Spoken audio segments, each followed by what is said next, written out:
Кыргыз элинин байыртадан келе жаткан турмушунда мырзалар эс тарткан күндөн тартып ат минүүгө үйрөнүп, жылкы жаныбарынын тилин билип, ал менен шамдагай болуп өскөн. Кыргыздын ар бир жөрөлгөсү, майрамдары ат оюндарысыз өткөн эмес. Айтып өтсөк, кыз куумай, эреңиш, ат жарыш, жорго салыш, көк бөрү сыяктуу оюндар мырзалардын алгырлыгын, шамдагайлыгын көрсөтүп, болочок турмушка чыныктырган. Мындан сырткары кыргыз эли турмушта жылкыны негизги улоо катары көрүп, бирин-серин үй жумуштарын аткарууга да пайдаланган. Үйүр жылкылуу үй-бүлө кыргыз элинде бай оокаттуу саналып, жылкы баалуу белек катары да эсептелген. Кыргыз жылкыны жайдак минбей, ага кооздоп ат жабдыктарын салып колдонгон. Ат жабдыктары бир нече бөлүктөн турат. Алдыда өзгөчө мааниге ээ камчы жөнүндө токтолобуз.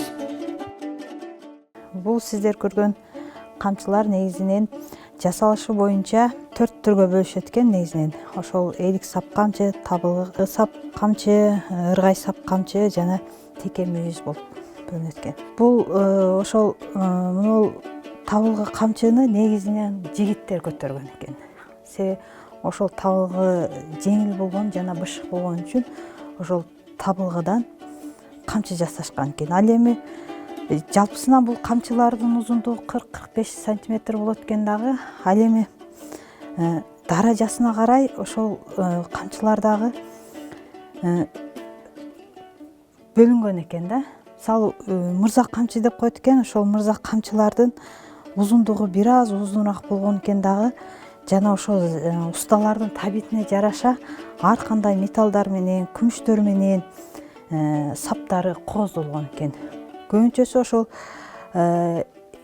мүйүздөн жасалган камчыларды ошол мырзалар колдонгон экен да. Мисалы бизген музейдеги бул камчыны ала турган болсок, бул ошол текенин мүйүзүнөн жасалган камчы экен. Бунун өзгөчөлүгү ошол аябай кооздолуп жасалган. Ал металлдар менен кооздолуп, өрүмдөрү дагы бул жыланбоор өрүмү деп өрүмдөлгөн. Анан бунун дагы бир жери мындай ачса, бул камчыны мындай курал, канжар катары да колдонушкан экен да. Ошон үчүн бул камчынын дагы бир түрү, бул булдурсун деген түрү бар экен. Бул булдурсун түрүнүн камчынын өзөгүнө оор нерсе, өрүмдүн ичине өзөгүнө каттуу жасалат экен дагы. Кээ бир эмелердин камчынын учуна корошондорду бастырткан экен да. Себеби ошо жылкы тийгенде, жоокерчилик заманда ошол камчы дагы бир чоң бир курал болуп берген экен.